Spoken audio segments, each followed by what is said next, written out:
नमस्कार बॉस, स्वागत है आपका स्पेशल रिपोर्ट में। मैं हूं आपके साथ श्रुति श्रीवास्तव। शुरुआत करेंगे बड़ी खबर के साथ। दौसा से बड़ी खबर है। स्कूली बच्चियों से छेड़छाड़ के वीडियो वायरल होने का मामला सामने आया है। वीडियो सामने आने के 4 दिन बाद मुख्य आरोपी पुलिस गिरफ्त से अभी भी दूर है। आरोपियों की गिरफ्तारी की मांग को लेकर रविवार से ही यहां पर धरना प्रदर्शन चल रहा है। रात के समय थाने के समीप धरना दे रहे राजेश्वरी मीणा को जबरन हटाने का प्रयास भी किया गया।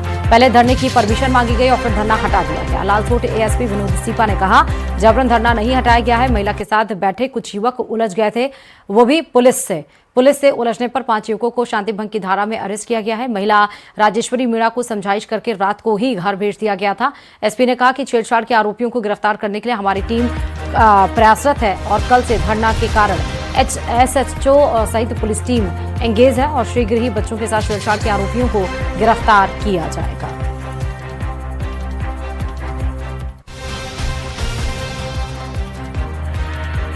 ज्यादा जानकारी के साथ संवाददाता आशीष।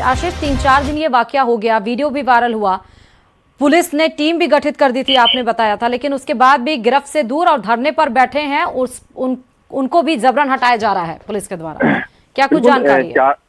बिल्कुल 4 दिन हो चुके हैं इस पूरे जो वीडियो सामने आने के बाद, लेकिन अभी तक पुलिस जो मुख्य जो 3 आरोपी हैं उन्हें गिरफ्तार नहीं कर पाई है। जो 2 आरोपी तो उस वीडियो में नजर आ रहे थे और एक जो आरोपी वीडियो बना रहा था। इन तीनों आरोपियों को भले ही पुलिस ने नामजद कर लिया हो, लेकिन उन्हें अभी तक गिरफ्तार नहीं कर पाई है। हालांकि पुलिस का दावा है कि वो शातिर बदमाश है और बदमाश प्रवृत्ति के व्यक्ति होने के कारण फरारी काटने के लिए संभवतः राजस्थान से बाहर जा चुके हैं।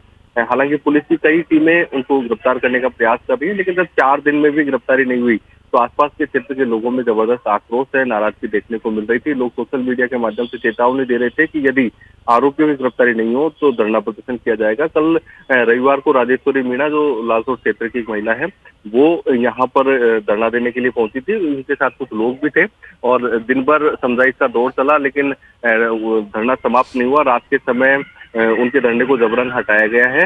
हालांकि पुलिस अधिकारियों का कहना है कि धरने को जबरन नहीं हटाया नहीं गया है। वहां जो कुछ लोग मौजूद थे राजेश्वरी के साथ, उन लोगों ने पुलिस के साथ अभद्रता की, उनके साथ पुलिस से बहस हुई और इसके कारण उनको 5 लोगों को पुलिस ने शांति भंग की धारा में गिरफ्तार किया और उसके बाद में राजेश्वरी मीणा को समझाइश करके घर भेज दिया। ये पुलिस का दावा है। हालांकि जो धरना दे रहे थे लोग, उनका कहना है कि ये धरना प्रदर्शन लगातार जारी रहेगा।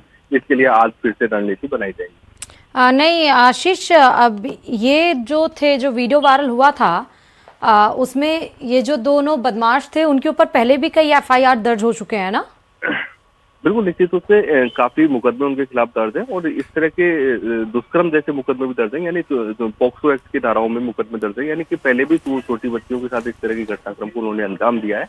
ऐसे में वो इस तरह के प्रवृत्ति के ही अपराधी हैं। हालांकि पुलिस ने पूर्व में जो अलग अलग मामलों में मुकदमे दर्ज हुए थे उनमें उनकी गिरफ्तारी भी हुई थी, लेकिन वो जमानत पर बाहर थे। अब जैसे ही ये वीडियो सामने आया है, हालांकि ये वीडियो पुराना था, लेकिन जिस वीडियो में स्कूल के ड्रेस में बच्चियां दिखाई दे रही थी, इसके कारण लोगों में जबरदस्त आक्रोश देखने को मिला था कि जब स्कूल की बच्चियां सुरक्षित नहीं है तो भला फिर और आम इंसान कैसे सुरक्षित हो गए। स्कूल की बच्चियां क्योंकि 1 से 1.5 किलोमीटर दूर स्कूल में जाती थी, अलग अलग गाँव की वो बच्चियां थी और एक स्कूल में जा रही थी और वापस लौटते समय उनके साथ एक घटनाक्रम हुआ था। हाँ। अब पुलिस आरोपियों की गिरफ्तारी का प्रयास कर रही है, लेकिन क्योंकि वो शातिर बदमाश है, वो जानते हैं कि पुलिस से कैसे बचा चल सकता है, इसलिए वो पुलिस से बचने के लिए फरारी काट रहे हैं।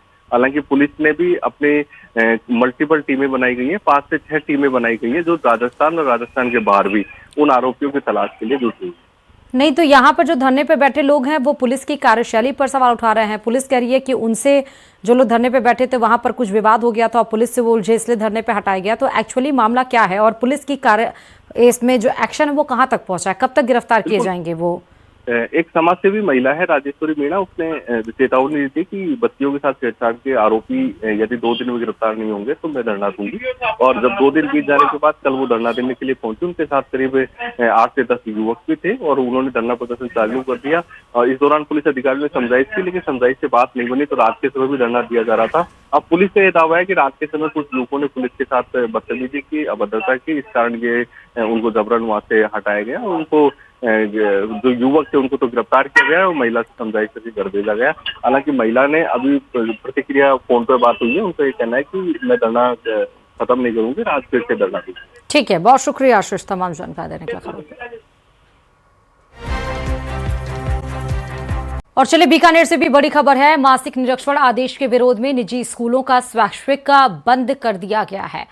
शिक्षा निदेशालय पर प्रदर्शन के लिए प्रदेश भर में निजी स्कूल संचालक पहुंचेंगे। राज्यशाला सम्मेलन ऐप के तहत मासिक निरीक्षण आदेश वापस लेने की मांग तेज हो गई है। आरटीआई बकाया भुगतान जारी करने की और निजी स्कूलों की अन्य समस्याओं के समाधान की मांग हो रही है।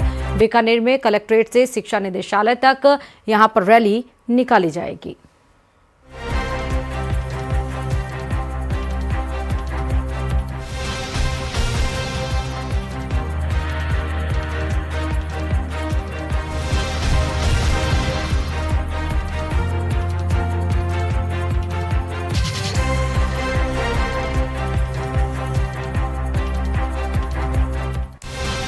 तो ये बड़ी खबर आप देख रहे हैं बीकानेर से।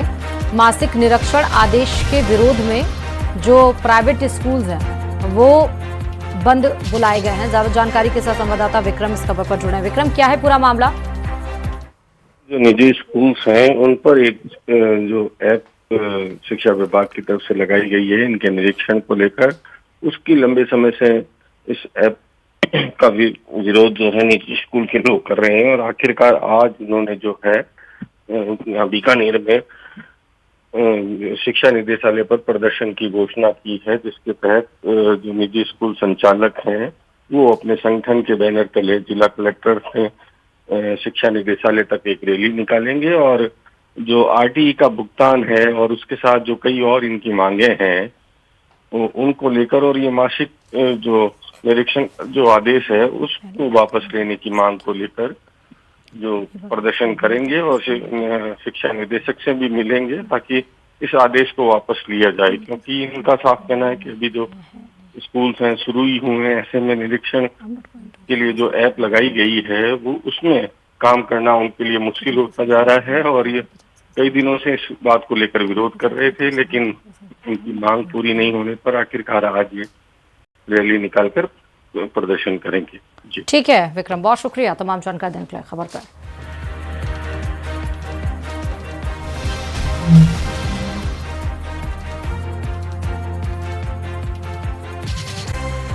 क्रिकेट का चुनाव, सियासी दांव, एससी का आदेश आया, विवाद छाया, किसने डाला गुपचुप वोट, खुला विरोध। चित्तौड़गढ़ जिला क्रिकेट संघ के चुनाव से पहले ही विवाद शुरू हो गया है। आरोप है कि जिला क्रिकेट संघ में करीब 2 साल पहले 5 सदस्यीय समिति का गठन किया गया था। इस दौरान न तो समिति की नियमित बैठकें हुई और न ही चुनाव कराए गए। अब हाईकोर्ट के आदेश के बाद चुनाव प्रक्रिया शुरू हुई है, लेकिन उसी प्रक्रिया पर सवाल खड़े हो गए हैं। शिकायतकर्ताओं का दावा है कि चुनाव कार्यक्रम की जानकारी अधिकांश सदस्यों और तटस्थ समिति तक भी नहीं पहुँचाई गयी। तो इन्होंने एक बैक डेट में चुनाव की एक योजना बनाई, योजना बना करके और इन्होंने चुनाव कराने की प्रक्रिया की। लेकिन हमको जब दो दिन पहले पता लगा कि ये चुनाव कराने जा रहे हैं तो हमने इसका पता किया, तो इन्होंने जो जगह बताई थी वो थी गोकुल विश्रांति गृह सांवरिया जी। लेकिन गोकुल विश्रांति गृह में आज सुबह 9:30 बजे से हम वहाँ हैं, लेकिन न तो कोई आदमी आया वहाँ पर। एक कमरा जरूर वहाँ पर बुक है 206 नंबर, जिसके ताला लगा हुआ है, वहाँ पर कोई व्यक्ति नहीं है। न वहाँ पर कोई चुनाव का आदमी पहुंचा, न कोऑपरेटिव डिपार्टमेंट का पहुंचा, न कोई मेंबर पहुंचा। शिकायतकर्ताओं का आरोप है कि चुनाव प्रक्रिया में तय नियमों का पालन नहीं किया गया। उनका कहना है कि चुनाव की सूचना सार्वजनिक नहीं की गई, न चुनाव स्थल पर नोटिस मिला और न ही निर्धारित स्थान पर चुनाव कार्यालय मिला।